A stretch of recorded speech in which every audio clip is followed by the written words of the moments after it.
साथियों नमस्कार। आज हम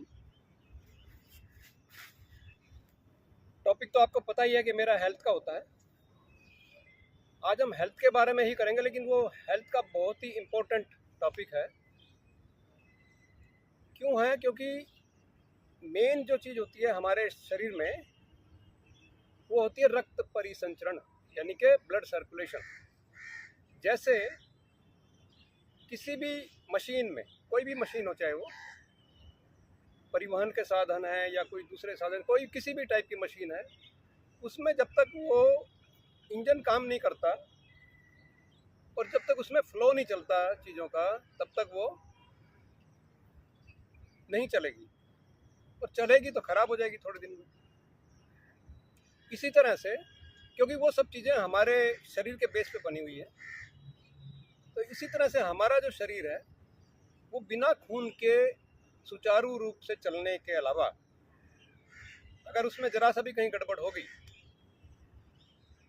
तो कहीं ना कहीं आपके अंग में प्रॉब्लम आ जाएगी, किसी भी अंग में। अब ये रक्त परिसंचरण आपका कहीं भी रुक सकता है।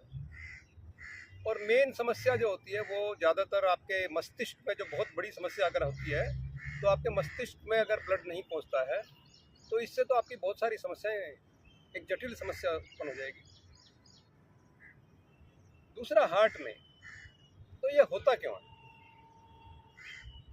लोगों को आपने देखा होगा, किसी के पैर की नसें मोटी हैं, किसी का पैर सूज गया है, या कोई भी अंग है जिसमें एक वो नेचुरल जो चीज़, जो एक तेज होना चाहिए, वो नहीं है।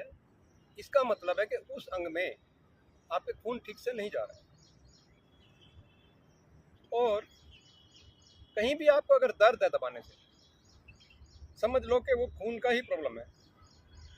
अगर हमारी पूरी बॉडी में ठीक ठाक हमारा खून चलता रहेगा तो मुझे नहीं लगता कि हमारे को कोई समस्या आएगी। अब ये ऐसे ही तो हो नहीं जाता है, इसके भी कारण तो है ना। क्योंकि जब बच्चा जन्म लेता है तब तो बिल्कुल ठीक रहता है। तो कारण क्या है? कारण तो हमने ही पैदा किए हैं, कहीं ना कहीं अनजाने में, अपने खान पान को ध्यान न रखते हुए, अपनी दिनचर्या पे ध्यान न रखते हुए, अपनी फिजिकल एक्टिविटीज़ को ना करते हुए। तो इस वजह से क्या होता है कि हमारा शरीर खराब हो जाता है, खून के ना चलने से, प्रॉपर ना चलने से। अब इसके बहुत सारे कारण हैं। पहला कारण है कि आपको कोई तनाव है जिंदगी में, तो तनाव से आपका खून में प्रॉब्लम हो सकती है। बहुत से लोग बोले हैं भाई मुझे तो कुछ है ही नहीं, तो कहीं ना कहीं उसको तनाव है। अगर उसको और कोई समस्या नहीं है, कोई बॉडीली कोई प्रॉब्लम नहीं है, कोई मेडिकल प्रॉब्लम नहीं है, तो इसका मतलब उसको कहीं ना कहीं दिमागी तौर पे परेशानी है, जो कि खून को मस्तिष्क में जाने से रोकती है। दूसरी चीज़ है आपकी आलस। तो आलस्य में लोग घर में पड़े रहते हैं, खाते रहते हैं, आराम से लेटे रहेंगे, उनकी कोई एक्टिविटी नहीं है। तो जब कोई एक्टिविटी नहीं है, आप बिल्कुल आराम से पड़े रहेंगे, तो नेचुरली आपका ब्लड फ्लो रुकेगा, बाधित होगा। और उसके बाधित होने के कारण आपको बहुत सारी समस्याएं उत्पन्न होंगी शरीर में।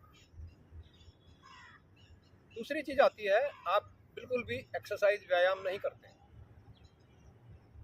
अगर व्यायाम नहीं करेंगे तो इसके लिए, जैसे आप मान लो कि आपको पैरों को ये करना है, तो उसके लिए आपको क्या करना पड़ेगा? आप पैरों को थोड़ा सा ऊपर उठाइए हर रोज, रोज थोड़ा थोड़ा 10-15 मिनट। मैंने पहले भी शायद बताया था एक वीडियो में। हर रोज आपको कम से कम 15 मिनट, 10 मिनट, जितना भी आपके पास टाइम है, सोते वक्त या कभी भी, दीवार के सहारे अपने पैर को, विपरीत करनी आसन बोलते हैं इसको, लेग सपोर्टिंग द वॉल। तो कहीं भी आप 15 मिनट के लिए अपने पैरों को दीवार पे रख के सो जाइए, तो आपका जो ब्लड सर्कुलेशन पैरों में होगा, वो वेरिकोस वेन्स की जो समस्या होती है वो नहीं होगी, ब्लड आपका सुचारू रूप से चलेगा। और उसी में पैर उठाए उठाए अगर आप कुछ और भी हलचल करेंगे, पैरों की उंगलियों को मोड़ेंगे। आपने देखा होगा कि जो डॉक्टर हैं ऑर्थोपेडिक्स के, अगर किसी को चोट लगती है पैर में, हड्डी वड्डी टूट जाती है, तो उसको बोलते हैं कि आप ऐसे ऐसे अपने पैरों को हिलाइए, इनको दबाइए, तो आगे से वो पंजे को दबाते हैं, तो उससे ब्लड सर्कुलेशन के लिए ही वो बोलते हैं। तो ये एक्टिविटी आपको जरूर करना है, पैरों को उठाओ। दूसरी एक्टिविटी है आपकी साइकिलिंग करना, साइकिल चलाओ, दौड़ो, भागो, या कुछ नहीं कर सकते तो पैदल चलो। कम से कम 4 से 5 किलोमीटर की वॉकिंग आपकी हर रोज होनी चाहिए। या कोई गेम्स हो, जैसे कि आपका दौड़ने का जो भी गेम्स है, सारे ऑलमोस्ट ऐसे ही हैं। आपका बास्केटबॉल है, क्रिकेट है, हॉकी है, फुटबॉल है, सभी गेम में आपको भागना दौड़ना पड़ता है, तो आप गेम खेलिए, यानी कि कुछ भी करिए आप। दूसरा है खाना पीना। आपके लाइफस्टाइल में खाना पीना बहुत महत्व रखता है। ऐसी चीज़ें खाओ जो आपके कोलेस्ट्रॉल को ना बढ़ाए। कोलेस्ट्रॉल बढ़ने से आपकी जो नसें हैं उसमें वो मोटी हो जाएंगी, उसमें रास्ता नहीं होगा, बाधित हो जाएंगी, उनमें प्लाक जम जाएगा। तो प्लाक की वजह से बहुत सारी समस्याएं होंगी। तो खून जब सही से नहीं जाएगा, कम जाएगा, संकरी हो जाएगी, तो आपको बहुत सारी समस्याएं हो सकती हैं। आपको ब्लड प्रेशर है, उसको भी आपको मैनेज करना है, उसकी वजह से भी ये चीज़ें होती हैं। तो कहने का मतलब है काफ़ी सारी आपकी समस्याएं हैं। इन समस्याओं को आप अगर ठीक रखेंगे, अब इसमें एक चीज़ तो हम बिल्कुल ही भूल जाते हैं, वो है मालिश करना। शरीर की मालिश करना भी बहुत ज़रूरी है। तो आपको मैंने बताया भी था, नहीं बताया तो अब दोबारा बता रहा हूँ। एक बार मैंने फेस की मसाज बताई थी, लेकिन पूरे बॉडी की मसाज मैं आपको बाद में कभी बताऊंगा। तो पूरी फेस से लेके पैरों तक की आपको मालिश करनी है। दूसरी चीज़, आपको गर्म पानी से नहाना है। अगर आपको ये समस्या है तो गर्म पानी से नहाइए। नहाने के भी तरीके होते हैं, पैरों से स्टार्ट करके सिर के ऊपर, कुछ लोग सिर से ही डायरेक्ट डाल देते हैं। तो ये सब जितने भी तरीके हैं, ये ब्लड सर्कुलेशन को बढ़ाएंगे। जब भी आपका ब्लड सर्कुलेशन बढ़ेगा, आपके शरीर में कोई समस्या नहीं आएगी, कोई किसी की टाइप की आपको बीमारी नहीं होगी, क्योंकि सब कुछ आपका चल रहा है। बहुत से ऐसे हादसे हो जाते हैं कि भाई आपका किसी चीज़ में फ्यूल नहीं पहुंच रहा है, किसी भी मशीनरी में, तो मशीनरी नहीं चलेगी। इसी तरह से हमारा शरीर है, जब फ्यूल प्रॉपरली जाएगा ही नहीं नसों में, नसें ठीक नहीं रहेंगी, वो जो हमारी नाली है खून बहने की, अगर वो ठीक से नहीं बहेगी तो कहीं ना कहीं उसमें कूड़ा इकट्ठा होगा ना। तो इस चीज़ को ठीक करने के लिए आपको ये सब चीज़ें करनी पड़ेंगी। अब एक छोटा सा पॉइंट और बता देता हूँ कि इसके हमारे शरीर में ना बहुत सारे पॉइंट भी होते हैं। जैसे सुबह आप उठे, सुबह उठते के साथ आप अपने जो स्काल्प का सेंटर का हिस्सा है, यहाँ देखिए थोड़ा सा मुलायम हिस्सा है, आप ऐसे कान के यहाँ से ले जाएंगे तो बीच में आएगा ये हिस्सा, यहाँ पे इस हिस्से में आप टैप करेंगे। आप 2 उंगली से करो, 1 उंगली से करो, ऐसे सभी से करो, यहाँ पे टैप करेंगे। तो यहाँ टैप करने से आपका ब्लड सर्कुलेशन बढ़ेगा। दूसरा पॉइंट है, हमारे जो भौहें हैं, आईब्रो हैं, आईब्रो के सेंटर में ये पॉइंट, इसमें आप टैपिंग करेंगे सेम 20, 30, 50 बार टैपिंग करेंगे। उसके बाद आप आ जाएंगे यहाँ पे,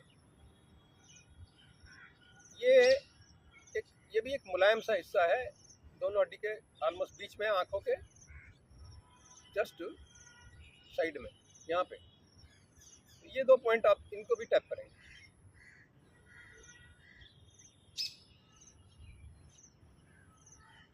फिर इसके बाद आपको आ जाना कान के पीछे, ये देखिए यहाँ टैप करिए,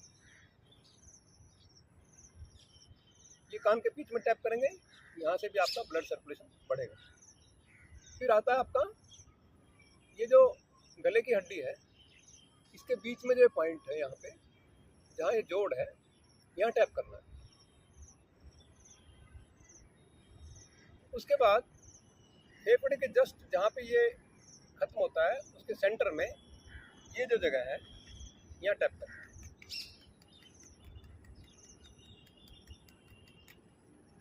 है जी।